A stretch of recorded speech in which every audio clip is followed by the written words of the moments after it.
It's me, yes, the one and all Paul Franz, welcoming you to Star for the Universe on call. And tonight, well, we got Doug. Doug is here. I haven't heard anything from him. And I also saw Neon is here too. If he wants to say hello, he can say hello. Nope. Matt is not saying hello. Okay. That is fine. But we're going to continue on. This evening, relatively quickly, let's just do one quick thing. Oh, I got to do this before I really go live.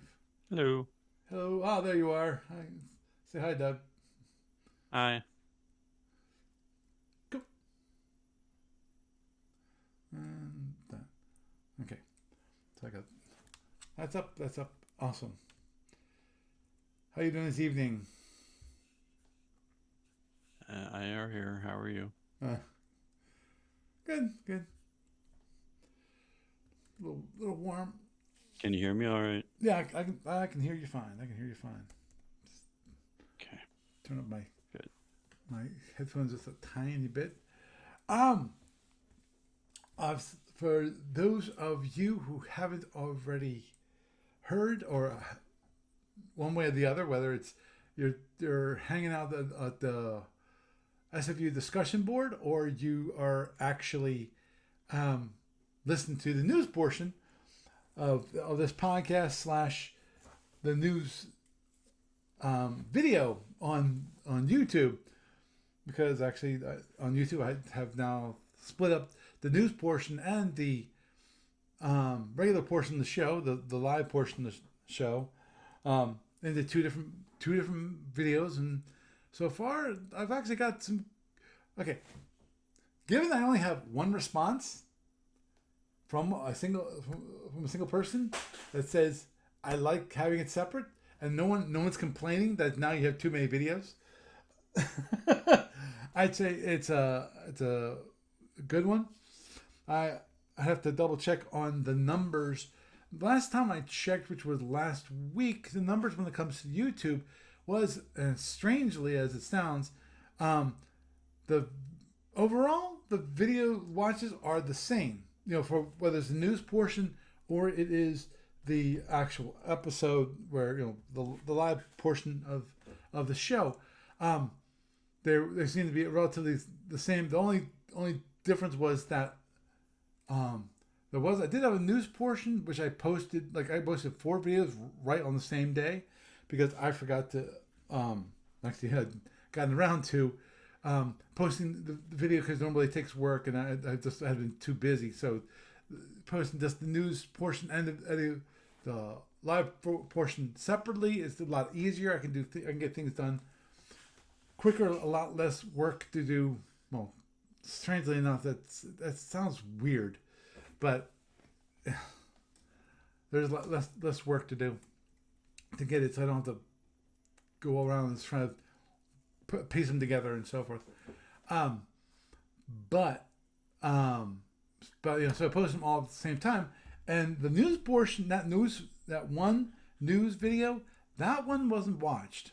It was like way low compared to the latest news, which was around the same as the other videos, including the previous week's episode. You know, so 3 of the videos had the same numbers, and then one, which was the news portion, was very low, comparatively speaking. Hey, so that was interesting, actually. I'm just going to keep an eye on it. I have not looked at the analytics data as of this week, and that's one of those things that I want to wait a few weeks when it comes to overall numbers before I really talk about much, because as I said, that is the numbers. That's fine. Actually, to get proper analytics from the actual watches to see if the more people are actually watching more of the video. Depends. My blind guess is a blind guess on my part, is that people who people are more likely to watch the full news episode, because the full news episode is only anywhere between 5 and 8 minutes long, compared to this portion of the show, which can last anywhere between, I'd say, 45 minutes and an hour and a half. You know, it's rarely 45 minutes, though. It can be when either I have to get going or the last topic that's been discussed is faded out, and I just don't want to start a new topic because of I see it's kind of pointless, and just a new topic is just going to make us run longer, and there's only so long that this episode can run time wise for me. So anyway, get back to the topic at hand. The topic at hand is I was going to continue on last week's topic about the 500 BPV tournament when it comes to the Federation for the Klingon. Very interesting. And that is that it, from the looks of it, the Klingons did fairly well. And the question is, in the end, did the Federation... Well, actually, according to Frank, the Federation goofed. Okay? But, see, that's... Okay, let's get back to that. And that is that overall, any game. The first one that, of course, comes to mind is big surprise. Bing, bing. I got Orioles. For those of you on the video can see my Orioles shirt. Possibly. That is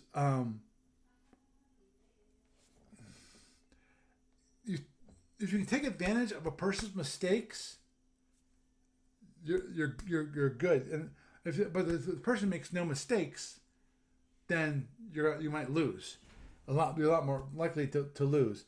It's taking advantage of those mistakes that the other player makes that really helps you win that game, and that's what it feels like for Frank happened to him. Overall, Frank totaled it all up, and it took 18 hours to play the game, which was, let me just give a big rundown of that when it comes to turns and hours. Actually, turns one and two only took 4 hours between those two turns. That doesn't surprise me, as I mentioned, I think last week. Yeah, that turn one, it's a push. It always is a push when it comes to this tournament, because of you're starting at around 80 hexes in the distance. So the first turn, you're just coming towards each other, possibly charging up photons. In the case of Federation, they might want to overload the photons, maybe do something like that. Probably not, as you know, that was not the case when it comes to Frank. Frank's actually used proxy. Sorry for those of you on the video. I was looking underneath my desk because I have one of my kittens is right down there, in a little box right at my feet. Turn 3 was 3 hours. Turn 4 was a quick 1 hour. Don't ask me why. I think basically because there was no action. It was more like running around, trying to find both opponents trying to find some room when it comes to trying to keep their down shields away from the opponent, each other. Turn 5 was 4 hours, and turn 6 was 6 hours. Big, so let's say, at the very least, it was a long game. And what was it? Dana was just pointing out this when it comes to, Dana mentioned that that he played a long game with Peter. He said, Peter, while our game was long, I enjoyed it. It was enjoyable.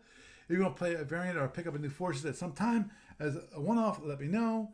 And I'd run a 500 BPV Lyran fleet against a Zinni force for fun, which, to me, hey, that sounds like a fun game because it's a classic matchup.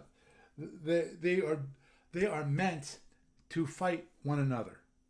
They're always, if you look back at what comes to the history of SFB, and more importantly, it comes to also the history. If you see it in the Federation Empire, they've been the Zinni and the Learners have been fighting wars for a long time. So in theory, they should have pretty compatible ships between each other.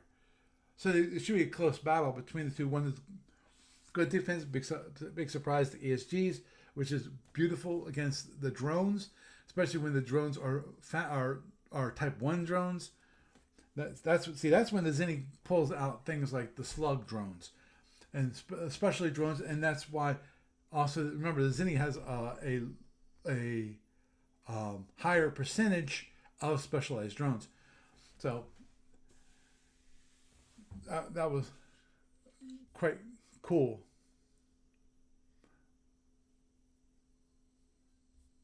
Yeah, and obviously Frank did him a boo boo.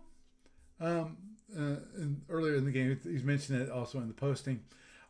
Real quick, going over turn 5. I'm gonna skip turn 4 because there's nothing. There actually was some episodes. Okay, I'm gonna back up here just for a moment. And that is, I actually recorded turn 3 and turn 4. I got videos. To my mind, that there wasn't much action overall, except for there was some action early on in turn 3. But other than that, there wasn't any action for the rest of turn 3 and turn 4 that I recorded. And of course, what happens? They announce, oh, we're going to play it like 9 a.m. It's Saturday morning. He's like, I can't record that because I'm going to be gone. And looks like they completed it on this past Monday night, 7 p.m. Again, 7 p.m. I'm gone. Sorry, guys. This is not the only thing I do. In my case, I had an archery club meeting on Monday night. Saturday morning, I have a men's group which I go to and I tend to get together with some guys on every Saturday morning. So there was no way I was going to make it the Saturday morning. So it's funny because it looks like this was on Sunday where they played turn 5, which I don't think they pre-announced. Let's do one quick check here to see if they announced it. I know they.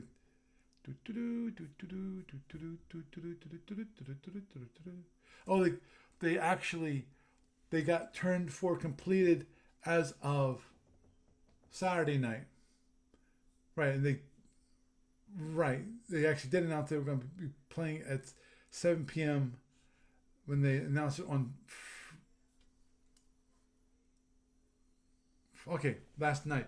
So they played at 7 p.m. Actually, that was when I noticed they got turn 4 completed, where basically Impulse 1, that the Klingon took a shot at the BCF, 10 phaser ones, and it took a shot with the BCF, that's like the Federation. Somebody keeps on dropping in and out. It's not you. I think it's Neon. Matt. So the BCF took a shot at the C7, I think, yeah, at the C7, which was 41 damage and 11 internals. 2 phasers, a phaser 1 and a phaser 3, a drone rack, 2 warp, and the rest of the hull. The C7 also shot back on that on Impulse 1 of turn 4, doing 15 the BCF shield number 1, an E4 shot at range 2, shot 2 range 15 disruptors, doing 3 damage on shield number 5. Just to let you know, the E4s in this played an interesting part in this combat. To me, it was interesting because basically the E4s played a game of annoyance. They would circle around separate from the C7 and the D6D, which basically all of the Federation units were focused on those 2 ships. They didn't worry about the E4s. The E4s would come back and they keep on sniping at the force. Now, later on, there's turn 4. Later on, they get thwacked by the feds. They said, we're done with this, and they fired him, which is, to me, that's what you want to do. As a Klingon, you want the E4s to take it on the chin, because that firepower that was now unloaded on E4s are now not going to be able to fire it on the C7 or the D6D. And Impulse 2, the B6, this is turn 4, Impulse 2, the BCF fired the standards at C7 down shield, and they missed. And that was with a +0. No, there was no shift, because the scout, even though he only had one special sensor at this point, gave the BCF 6 ECCM, and also the BCF generated 3 ECCM, so so they could have a 0 shift against the C7. And the C7 D70, they whacked the scatter pack drones using ads, and also D6 used all its 5 phasers, 2 shots as phaser 3s, i.e. not blinding itself. Turn 5 plus the C7 and D7 D6D ended up turning left, facing B, then A, and run for the north end of the map. The E4 turns and north as well. E4B lands the Scatterpack shuttle on from turn 2 and turns left. They're basically, I remember this part of it, which is you have the feds coming up the middle. You got the C7 going this way and going up towards, going the north, going B and then A. The E4s are basically going off to the left and circling around to circle around to go after the feds. And and they ended the turn with the E4s 16 hexes from the DDL facing off the facing F on this 6-1 boundary. And the second E4 was 20 hexes away from the feds, 5-6, the 5-6 boundary facing E. And there was the turn for the feds. The Klingons fix the drone rack for the D6D and the phaser 2 for the E4B. Took two turns because of CDR, big surprise. And a 1 box shield on E4B. My guess is that was the down shield. And in the turn, Klingons have 72 points of damage, 3 down shields, 3 on number 7, number 2 on the D6D, and 1 box on the E4B. And half strength shield number 5. The Fed had, at the end of turn 4, the Feds have 85 shield damage, 1 down shield for the scout, half strength number 1, half strength number 5 on the BCF, plus a couple of points on 2 and 6. NCL has strength number 2 and number 6. DDL had no damage whatsoever. For the most part, this will bear for the rest of the game, which is the DDL, the destroyer leader, did not get hit by any damage whatsoever. The Klingons mainly focused on the BCF and the NCL, which was interesting because of later on the drone superiority definitely played out in this game. So after that, so basically Dana then later on mentions that he's going up towards the top of the board, and he said he can squeeze along the top end of the map unless the Fed gets lucky, because he can, in theory, the Fed can pin him against the wall and close the range. So it was definitely interesting in that regard. Okay, give me a sec. Get back to turn 5. Completed this morning. Whatever. The EW, as Dana was reporting, which was that the C7 has 4 ECM, may increase he made an increase to 27. He's just mentioning the speed plot, which was for C7 it was 28 for 8 impulses, 20 for 16 impulses, and 27 for the rest of the turn, which is the other 8 impulses. And he used the 27. He did that via reserve power. Personally, I would never have ever posted that ever in my life, because I don't mention the key what I use for my batteries for and what I did not. And comes to the EW for the rest of the Klingon fleet, there's no EW at all. And oops, I did not mean to do that. Sorry, I flipped back, so I don't see it. But anyway, and then there's plenty of ECM, or say ECCM, who comes from the NCL and the destroyer leader. 6 for the NCL and 5 for the destroyer leader. There's 2 points of ECM when it comes to the Federation Scout, and also 0 EW for BCF. Now, C7 and D7 this is on turn 5. Launch drones at the Scatterpack, Fed Scatterpack drones over the first couple impulses, basically drone to drone death. With the C7 shot 1 drone with a phaser 3, and the C7 and D6 continued to heading direction F for 5 to 8, requiring until they reached the boundary when he turned east. So basically he is now pinned against the boundary of the map. And then he turned E and side slipped along the edge, which makes sense. Big surprise. The NCL and the DDL, they both went north with the strong number 1 shield facing the C7. And the DDL slipped back to lose a hex, basically to have it get it so they were in the same hex, because the DDL actually was in front of the NCL heading north. Early on, the BCF had launched actually 2 ECM drones, one for himself, one for the NCL, and the D6D had used the challenge to break both lock-ons. Boy, it's nice when you actually have a scout with lots of special channels, Because that's not the first time that the ECM drones, that the D6D, sorry, cat is laying out. The D6D had used its special channels to break lock-ons ECM drones.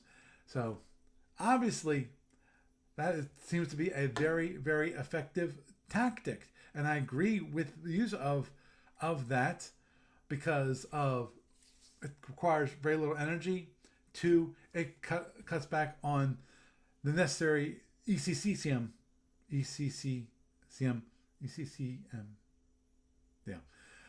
countermeasures, which is great. Impulse 24 of turn 5, the C7 did not slip back to the wall, but went straight ahead, giving the NCL and DDL range 8 on 12 point number 5. However, he got the shield boundary on the number 12, on the 12 point number 6 on the NCL, which is awesome. So we fired at each other. This is Impulse 24. The flight shot 2 phaser 1 at the Klingon ECM drone, killing it. Then 6 phaser 1s at the C7 with a +1 shift.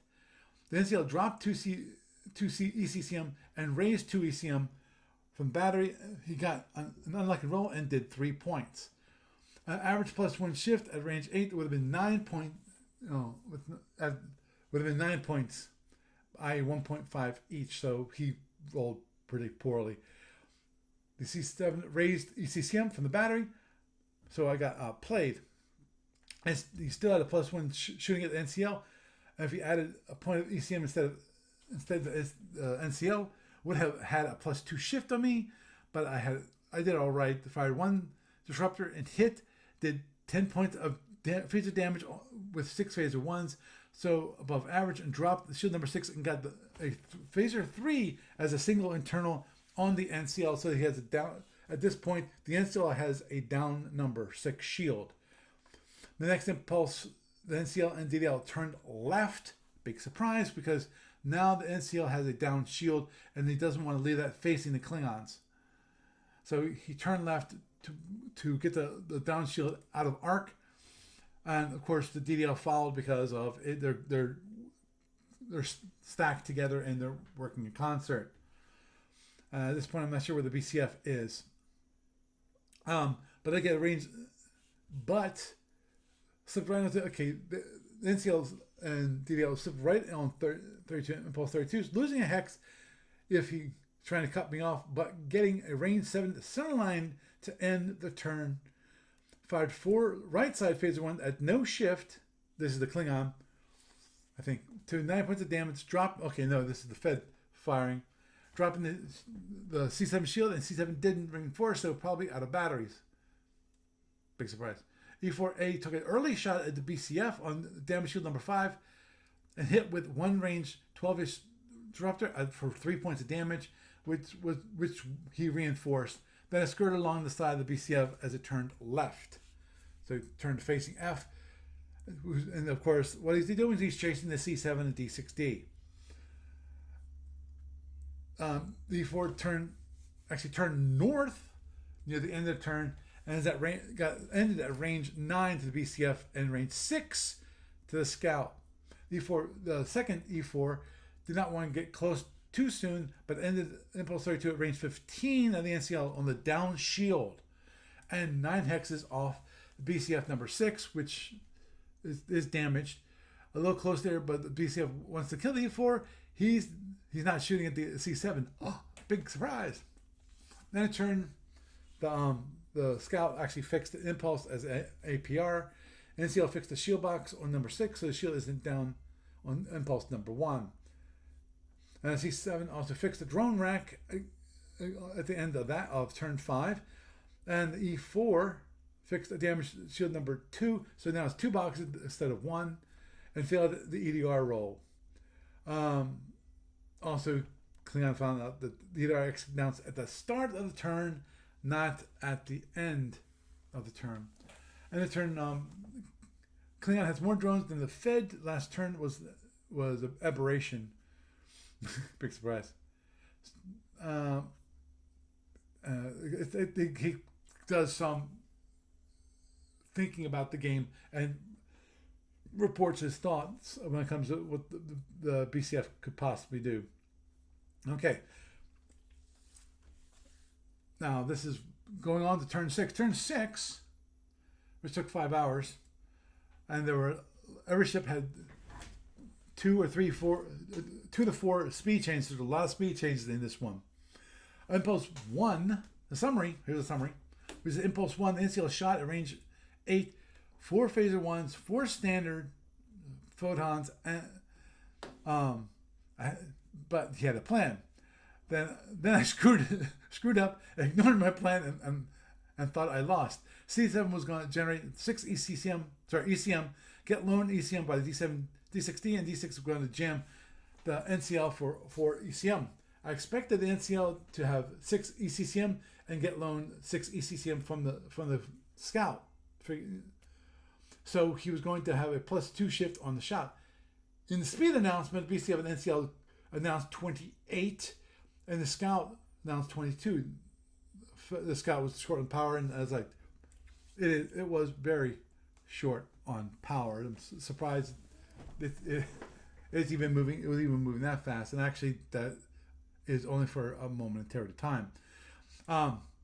So Dan said, I thought to myself, oh, he was going to chase me down and get closer, not shoot at range 8.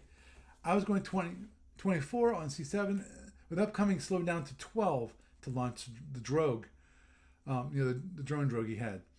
Then back to 20, similar to the D6D. I thought maybe I needed to jam the BCF more than the NCL and the FFS isn't going to loan HCCM. He's going to try to range for the, trying to get the range 4. The NCL probably doesn't have full torps, and BCF doesn't have full torps, which is kind of obvious. But if he gets close, it won't matter, which is very true. Anyways, to change my mind, I didn't jam the NCL per my plan. The scout did loan him 6 ECCM that slowed down fast after. NCL used battery up the ECCM to 6. So basically, he guessed right, and then he changed the plan. The NCL shot, then slowed down fast after the BCF chased a bit, and then slowed down fast after that. He hit with 3 standards and did 9 points of damage, and did 9 from the 4 phaser ones for 33 internals, 2 effective general before the battery died. So, and if I would jammed him up, it would have been only, if he would gone according to his plan, it would have been 1 photon and 6 points of phaser damage for 14 internals minus general. So the end of Impulse 1 is now 41 internals and the BCF isn't damaged. After a full turn of dodging, though, the last 6 drones from the scatter pack could not be stopped by T-bomb, and he tried. This is the scatter pack from the Klingon. He tried the Fed tried to lab at range 5 and missed 3 of the attempts. If he could figure out the target, then he could place the T-bombs correctly, but which is understandable. That's why he was labbing at range 5, because most of the time for us tournament people, we don't lab outside of range 2 because we know what the target is. We just don't know what kind of drones it is. So whether it's type 1 or type 4, and that's one thing that always was. I still remember it was interesting about my Saturnian against the Federation, which was that when it comes to the drones, basically use type 1s the whole time. I never got anything but a type 1, which was interesting. Okay, but he had to guess at target drones, but had valid targeting to all his ships. He guessed at protecting the BCF and DDL with his placement, and the target was the NCL. It seemed like a good target when I lost the 9 impulse earlier, as I knew he had to be slowing more. So impulse 32, the NCL took 6 type 1 fast drones for 48 more internals. And then the BCF would have been in trouble from the D6D on all the ships on turn 7 with some help on the C7, which would have fired 3 range 8 UIM, gotta love that, overloads with 4 phaser 1s on a 9-point shield number 4. Then the D6D was 3 hexes, only 3 hexes behind the number 4 shield. And the turn going faster and able to launch 6 drones early in turn number 6. And the BCF had no 360 phasers left and only 2 right side phaser 1s. Still hadn't shot at the DDL, as I mentioned. He didn't do that at all the whole game. Both E4s were wrecks because they bravely charged and said, "You need to shoot your F-torps at me and not the C7." Although one of them did get a range 2 of the BCF back shield and give it 20 damage on 9-point shield. The BCF had no phasers to spare for it, and the other one earlier did close on the BCF after eating both Fs on number 1. It came through okay as it flew past it. As it flew past, got tracked, and the BCF slipped into the mine hex, which was the same hex for the Impulse 5 drones detonated, and so the M4 took a T-bomb on the Delta shield number 1, becoming really bad. So at the end, there was 2 badly crippled E4s. All that was left was 4 power, a couple weapons of control each, 41 internals to the C7, destroyed 9 power, 7 battery, 1 disruptor, and 4 phasers. 2 were fixed, and 9 internals to the D6D, with 1 power after repair and 2 phaser 2s destroyed. The BCF had 24 internals in multiple volleys, down 6 phaser 1s, 2 drones, a photon, and 4 power. The NCL was mostly wrecked with 8 power, 3 phasers, and 2 photons left. The DDL was untouched, and of course the Federation frigate scout was crippled. At that point, Frank went, "I give up." So to say the very least, it was a really, really good game. As I pointed out, I think previously, anyway, which is of course the Klingon Federation fight is always a good fight. Obviously, it was lots and lots of drones. Um, lots of and from if you listen to the previous episode, lots of T bombs. There was lots of T bombs put out there to, in some cases, ineffectively, to kill drones because the Klingon definitely Dana needs more practice putting down T bombs. Actually, that's one thing I was just thinking about is that you have to be careful if you fly the Lyrans against the Zinni when it comes to T bombs. T bombs, if they go through the ESG, they explode on the ESG and they reduce the ESG itself. So that's something that if Dana does do the Lyran versus Zinni combat battle, that is something to keep in mind. Again, That's why you use your transporters for them. Among true, other things. yeah, true, but at the same time, you the drones coming in, and you got to make sure that those T bombs that you don't, because now instead of having a single hex to worry about, worrying about the T bombs, you have to worry about now your ESG. If you have ESG up other than range 0, if you have it like range 2 or 3, Well, the question is, how are you using your ESGs? Are you going to use them defensively or offensively? It's like, why are they up at that point? right? Agreed. I mean, you could use them to reduce all the drones and use phaser 3s to finish them off. Or you could save them and use them in a tighter amount offensively against the other opponent. True. Among other things. There's just different ways to do it. Yeah. You could, the Lyran, you could actually... But yeah, kicking out your mines when you have your T-bombs, when you have ESGs up, is not a good idea. Yeah. I still remember there was a comment, there was a little minor blip in history when it comes to SFB that's mentioned actually in the rule book when it comes to the first use of fighters for when it comes to having a Lyran carrier. First time the Lyrans used fighters. And the captain flying the carrier did not think about that it's a carrier. Because he launched the fighters and he had drones incoming. What to do? Raise the ESGs and blow away his fighters. So to say the very least, that was not a good day for them. But that was, Yeah, it's... Yeah, it's mentioned in the rule book that happened. So, what we refer to as a playtest failure. Very, very true. Very true. Okay.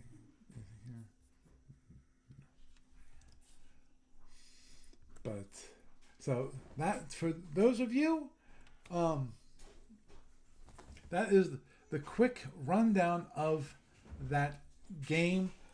Obviously, I'm hoping those of you are listening actually got a chance to at least watch some of the game. I watched not very much of it. I did record it. Some of the recording I did while I was not actually sitting at the computer. I started the recording, let it fly, make sure that all of the counters were on the board.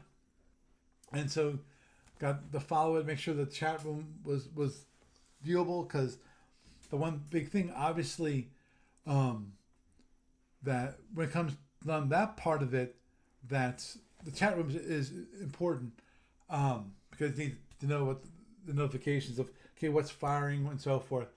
The one thing that I did not do in that video, and this is something I was purposeful, and that is, I did not record the sound. That is, that Frank and Dana had set up, used one of the rooms, one of the channels on the Discord server, because I have, let me come back here just real quick. I got 3 game channels at the moment. I've yet to see all of them used at the same time. The idea is that as the game's going on, you can use one of the game channels, number 1, 2, and 3, to actually talk, with your opponent, or possibly even if not, maybe not your opponent, maybe just for teaching purposes, use it. But in the case of Frank and Dana, they were actually talking over that. In theory, I could have recorded it, but the reason why I did not was because I knew that if I actually recorded the video and played it here, because that's where that would be the only reason for me to actually record it, I would not be playing back the sound, because of I'd be commenting on the different moves, and per normal I'd be flying at like 4x speed so that we could quickly go through it. Now, obviously, if I had recorded all 18 hours, that'd been like somewhere around 6 episodes, 4 to 6 episodes to actually do it. Though, as I mentioned, when it comes to turn 1, if I had recorded turn 1, I probably would have skipped the whole turn 1. That whole, I'm not sure how, my guess is like 30 to 45 minutes. Because as long as you don't, when it comes to turn 1, as long as you're just flying in, you don't do things like, oh, I need to, launch this drone, I need to do some more additional setup, or this is one thing I've never, because here's the one thing about this, the 500 BPV tournament. That is, okay, you got a large board, but the board is fixed. It's not a floating map. So in theory, if you wanted to, and I'm not saying this is a good tactic at all. I'm really not. But it is an interesting idea. And that is, in theory, what you can do is actually, as part of your setup, you can actually set up a minor minefield that if you want to, you can use as a bit of terrain on the map. Would I do that? Probably not. It's probably better to save your T-bombs and use them for, especially in the case of against a Federation or Klingon or somebody who has drones. The T-bombs are better left for protecting yourself from those drones. Especially because normally the amount of drones is greater than the amount of your ability to actually defend against those drones to a certain degree. The great thing about this tournament is that there was no fighters, no attrition units were allowed. Though I think they did allow it for the Lyrans to have some PFs, but no, I don't think anybody actually selected a Lyran. See if I can check real fast. My guess is no. And see if I can find it real quick about who picked what. My guess is I'm not gonna do this really. I'm not gonna do this too long. If I can't find it quickly, I am. Oh, okay. Actually, there was one Federation versus Lyran combat. So I see it was mentioned. It said Fed Lyran affair. So there actually was.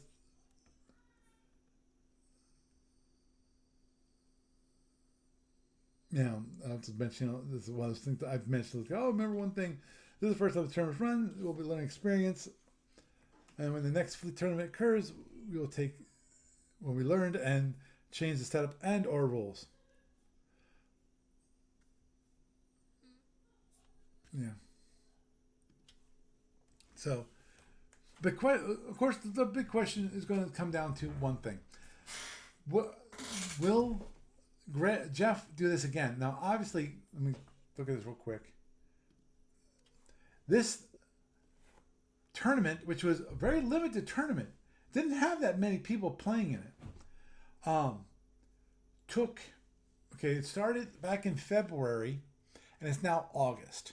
So basically, it took 6 months to play out this tournament, which is actually, in my mind, given that we're playing fleet battles, small fleet battles. 500 BPV is a small fleet, almost squadron. It's around the squadron level when it comes to the amount of BPV. So it took 6 months, and overall that's not bad considering. Yeah, we had me. I was Seltorian. We had the Lyran. We had the Klingons. We had the Romulans.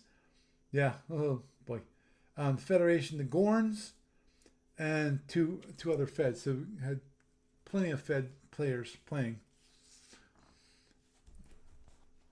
When it comes to this tournament, the one thing that I think everybody will have to agree upon, and that is that the one which was done by Jason. Yeah, I think Jason. He with a 5 destroyer pluses. Which basically gave him 20 prox photons every other turn. It is absolutely insane. Now, in the end, I won because I think part of it was that he just didn't want to spend more time to play it out. I think if he played it out, I think overall he would have won. But it is what it is, because and part of that is my own stupidity, because I let him get the turn 1 shot with 5 with the 20 prox photons at range 30, and hit one of my destroyers. Learned my lesson. I screwed up there on that one. I'll never do that again. The thing is, we ended. Okay, I feel like that overall, when it comes to the tournament, they'll actually learn had 2 Bobcats, 2 PS. Obviously he lost, but anyhow, get back to it. I feel like that you need the scouts, especially with EW and all. I think because I think that plays out overall, because of when it comes to non-scout versus scout, the scout player won. Now at the same time, you got for my scout, my no scout versus a scout fleet was, I think, a poor example of that, just overall, because of you have the Seltorians versus the Feds, which had a lot of drones, and I was constantly flying, going against those drones. It was one of those battles that is definitely, I think, one might have been played much better on a floating map. That's one thing. The other thing is that the Seltorian has no seeking weapons, so the Federation just can be constantly attacking. Overall, even if it's just launching another flight of drones. Now, from the one thing that I'm not used to, and I think things could have gone definitely differently for me, is if I definitely would have taken the long-term battle, that is, take the drone, try to stay away from the drone, try to stay away from the main fleet, and then deal with the drones as he launched the drones. And because of one thing that happens is that you can run the Fed out of drones, because he has no real. It doesn't have the drone bombardment and the drone bombardment units. So it doesn't have any cargo spaces. So you have, and especially with the time frame we're talking about, there was only one set of reloads for all of the ships. Therefore, it's a little bit easier to run the personnel drones. Now, that's the beauty of the Romulans, in that the Romulans have don't have drones. They have plasma, so they always can recharge the plasma. I forget how. Obviously, the guy playing the Romulans lost. I know Peter lost against the Klingon, and I forget how bad that was. I think the Romulan versus the let me think, was he? I think he played. Thought it was against the Fed. Can't remember. What Vandor played against. Actually, the funny thing is, he picked kind of like the fleet that I wanted to fly. I wanted to fly the Romulans, but he picked the Romulans. Like, I should probably play the Celtorians. And unfortunately, they didn't let me play the Andromedans. I would have loved to play the Andromedans. Now, with the Andromedans, when it comes to the Feds would have probably beat them up pretty good. But I'd have to look at, if I could have done the Andromedans, I probably would have to look up to see exactly what kind of fleet I would do, because of obviously years come into play there. Actually, do I? I don't think I do. I'm just gonna do really quick. If I see if I have it already open, and let me look at the window. No, I do not have it open. Nope, and they're not in my recents, right? Correct. Don't have the what chart is that? I don't remember what the chart is. Anyway, because when it comes to the years of the Andromedans, it would have been interesting. I probably would have to. I would love to take the Eel if I was the Andromedan, because the Eel is a good scout overall, especially if you do the whole thing of tractoring it, so you give it a lot more power available to it on a consistent basis. Because the big thing about the Eel is, you've got, if I recall correctly, you've got like 4 batteries, so you got 20 reserve power. But if you're the drama tries to fly too fast, it will drain those batteries so fast that it's crazy. And of course, if I was flying the Andromeda, the question would be, is it the peekaboo, which is basically take the problem. Always the problem with this, which is having the satellite ships inside the mothership and then going pop, is that it takes a lot of power to go pop because of the amount of energy for the transporters, and obviously you want to try to avoid using your displacement device if possible. You can obviously deploy your a satellite ship using the displacement device, but then of course you have to roll.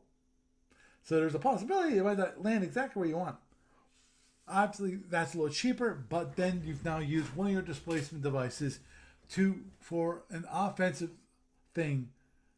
I can see doing that in the case of emergency, if your batteries are low and you want to get that satellite ship out so you can have that as part of the attack. That's fine.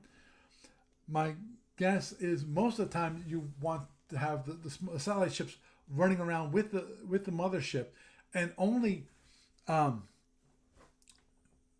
have it so that basically the mothership can actually transport them back into the mothership, so that it would save any satellite ship that might have been possibly destroyed in that case.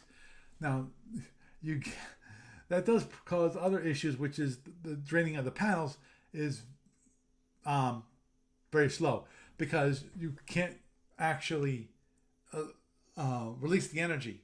It's not like you can release the energy from the satellite ships and it goes right into the batteries of the mothership. That would be fantastic if it could do that, but it can't. The energy always goes one way. Now, the one thing that the client does not currently do, and I've never, since it's not been, there hasn't been enough fleet play with Andromedans, there hasn't been a need for it, which is that if a mothership is hit and it takes internals, and the hangar bay, the shuttle bay, actually gets hit, that hits something that's in the hangar. At that point, you have to have it hit a ship. Now, hopefully, you don't have your satellite ship, which has that's the only thing in the hangar, and it has full panels. Because it has full panels, now it's going to take internals. In theory, if it's really in bad shape, it could cause the satellite ship to blow up within the mothership. I mean, this is really. It has to be really bad off where the mothership is trying to salvage that satellite ship that desperately. It can cause issues, and of course, that causes issues with the client because it kind of skips shuttles because hangars aren't shuttles, and it makes it difficult when you have a hangar. And you don't have something in it, or you do have something in it. I've not changed the damage. In theory, I can do it, which is I have to add the client that this satellite ship is inside this mothership, for one, and two, I would have to have a breakout. So, okay, if this is Andromeda and you hit the hangar. Is there anything in the mothership? Is there anything in the mothership? Okay, then hits something that's in the hangar, and then I think I don't know this for sure, but I think you have. I'm not sure whether you can select what gets hit or it's random. I do not know. I haven't looked at that rule for so long. What was that question? Yeah, shoot. What was that question again? Oh, if you have multiple satellite ships within a hangar of a mothership, and the mothership gets internal damage, and one of the rolls is shuttle, which means you have to hit a point of damage to something that's in the hangar. When it comes to that, does the person who is getting the damage, the owner of the mothership, get to select which satellite ship gets hit in the hangar? Yeah. Or is it random? No, I think it's your choice. Yeah, because you get to choose pretty much everything else. Right. Understood. I think that one is your choice. Yeah. I feel kind of safe in that one. Yeah, I think too, because I think that's the same thing when it comes to shuttle base. It's not like you hit shuttle and then you have to roll to see which actual shuttle box it actually gets hit. Whether it had the only way that's kind of important on the random thing is if you're blindly trying to kill the shuttles and hoping to get a special shuttle. Right. So you could designate which one's in which, or you could be random. But no, I think it's your choice which actual box gets hit. Right. Which would mean it would be your choice on which actual satellite ship got hit. Right. Or shuttle. Or shuttle. Because remember, there's one. That's one of those things that's kind of a little different with Andromedans. And that is the hangars. They denote how many spaces are in there, not necessarily how many satellite ships can be fit in that spaces. Now, that's part of the configuration because you configure to have different kinds of satellite ships. But the mothership has to be configured that way. It's not like it's a wide open hangar. Each space in the hangar, because in theory you can have in a 2-space hangar, you can have 3 satellite ships. Because of like the Viper, it's like takes 2/3 of. I'm pretty sure it takes 2/3 of a hangar space. And so if you set up a mothership so it can actually hold 3 Vipers, it's fine. You have 2 spaces, but you have 3 Vipers. So they're not exactly the same. And same for when it comes to, you have the 1.5, you have the other side, which is the 1.5 size satellite ships, like the Mamba or the Python, that's always an interesting thing if you think about the Python. Because the Python actually has a displacement device and it's not a mothership. But anyway, so I would like to do it. The question, of course, the ultimate question here is, will Jeff be willing to run another tournament? And if so, another 500 BPV tournament. If so, if you're willing to play to run another one, which I'd be happy to play another one. What race would I play? Two, what are they still limit? What are the changes that would take place? Overall, I'm thinking about the map because the map was the part of it that people really objected to, which is they thought that the map was, I think, too large.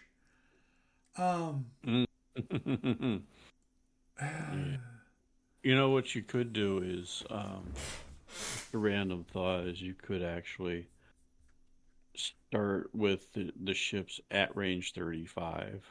Mm-hmm. Instead of like on the opposite edge of a huge map, and still have the huge map available. Right. You just start off in sensor range.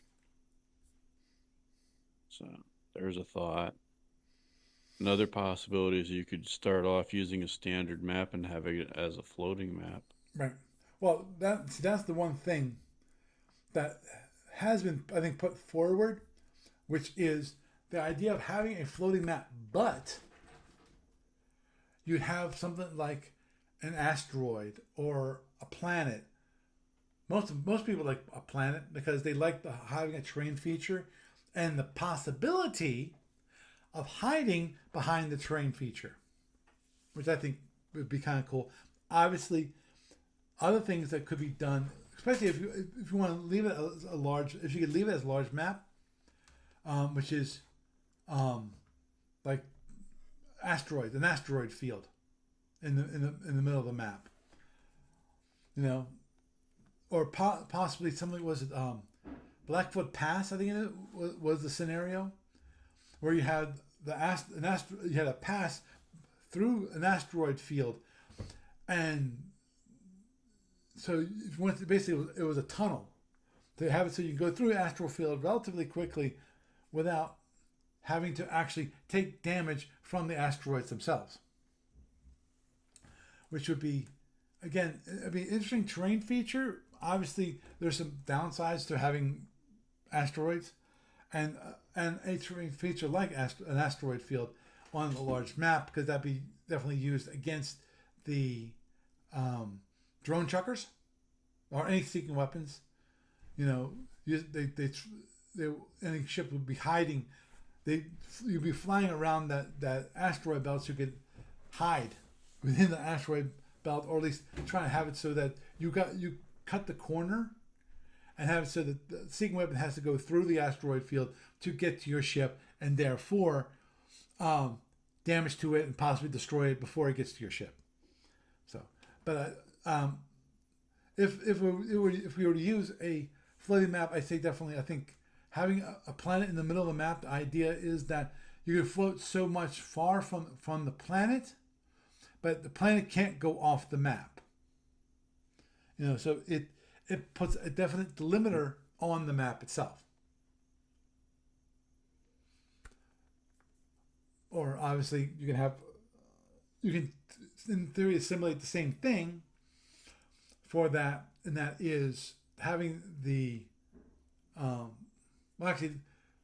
the one thing also with floating maps is that it limits the range that you can get from your opponent.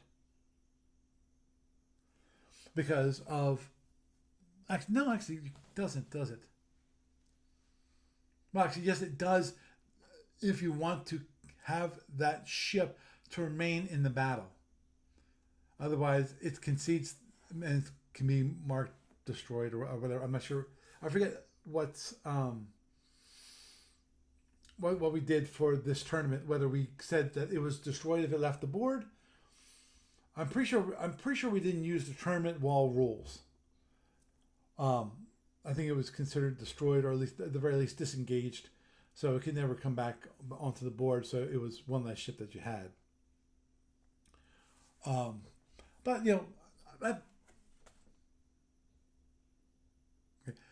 I think overall, I think it was a wonderful tournament, and I think it definitely something that we could do again. I think it definitely would be kind of cool to play again, and it would be nice actually if someone wanted to do the same thing for the Federation Commander, because as I pointed out at the beginning of this tournament, way back in February, and I actually saw the post. That's how I know I definitely posted, and I remember it too. But anyway, and that is that previously there have been squadron tournaments, when it comes to the Federation Commander portion of the client, and there was a lot more people who did that. Now, obviously you got a lot of people who like SFB, and that's why this was planned and played. And there's less FedCom players, and that reminds me, I have to get rid of that option when it comes to the meeting room, because currently you have a Federation Commander meeting. You have the Federation Commander meeting room, so you log into the FedCom online. That takes you to the Federation Commander meeting room, which is different from the SFB meeting room. So the reason I originally did that, just for set of history, because I mentioned this way long ago. I have not mentioned it for a while, so I figure I'll bring it back up again. Which is that when it comes to Federation Commander, I was concerned about that you'd have people in SFB world and FedCom world in the same meeting room, and they'd be confused. That one person would say, "Oh, you want to play a game? Yeah, fine, okay," and they would start a FedCom room. And the other person bring on an SFB room thinking, "Where are you?" So it's just one of the, I guess, the good part about having a single room is that then you have all the players at one time in a single room, and they can talk and so forth, versus taking a small group, especially at this moment in time, a small group of individuals, and even dividing them even smaller. So that's one thing I need to do. And I want to change it from being called the SFB bullpen to something else, but at the same time, I kind of have to leave it as SFB bullpen, especially if we have because of different versions of the client and so forth. Otherwise, I'm really going to separate two, which actually reminds me I need to look at the client to figure out what is the default connection, because I give you alternate connections, but one thing I really need to do, it's past its prime, which is the SFB Online web server needs to be moved. I need to create a new one, migrate everything over to the new server, and start up a new server. Just because of I get squirrely with when a server gets old, because of I don't want it, even though it's a VM. I don't, and in theory it should be fine, but a VM located when it's stored, the storage for it is not virtual, it's physical, and that physical location does not change. So at some point, that physical location for those files is going to start going bye-bye. And it's not like I can replace it while it's running. In theory, I could set up a clone, but I have to shut down the website and then create the clone and then bring it back up. But I don't want to do that, especially because the version of the operating system that's currently running it is a little bit old too. It's this end of support was a few years back, so I don't want to. I really should upgrade that to the latest. And currently, they're located in DigitalOcean. DigitalOcean, when it comes to the support of this operating system that I'm running it on, does not. They configured it strangely. So if I tried to update it, it will fork the server. So another reason to actually move to a new server and probably a new provider. For all the rest of my servers, I'm using Vultr, VULTR, as my location instead of DigitalOcean, because it was cheaper. Okay. They work great. I like them. But anyway, I think with that, we'll wrap it up for this evening. Doug, anything you want to say before we say goodnight? Yeah, Gamers of Summer is just a few weeks down the road. Feel free to share it on Facebook or any meeting rooms you're in. Any BBSs, yada, yada, yada. Let people know. Paul will be there. I will. I'll be there. There will be other people there. All sorts of games, plus maybe a little SFP if you want it there. Right. Or if you want some FedCom, you could do that. If you want to do Federation Empire, well, I think you might have to hook up with somebody and bring them along, or meet them there. But we got space, and we've got 3 days of gaming goodness. Yep, and for those who play Federation Empire, we have a giant room. The doors get locked at night, so you don't have to worry about someone messing with the game. You can leave the game out, and it will be safe, and it won't be messed with. So it is a great venue to play a game and just leave it up for the whole convention. So it's full 3 days, Saturday, Sunday, and Monday, on Labor Day weekend. So that's a great place for that.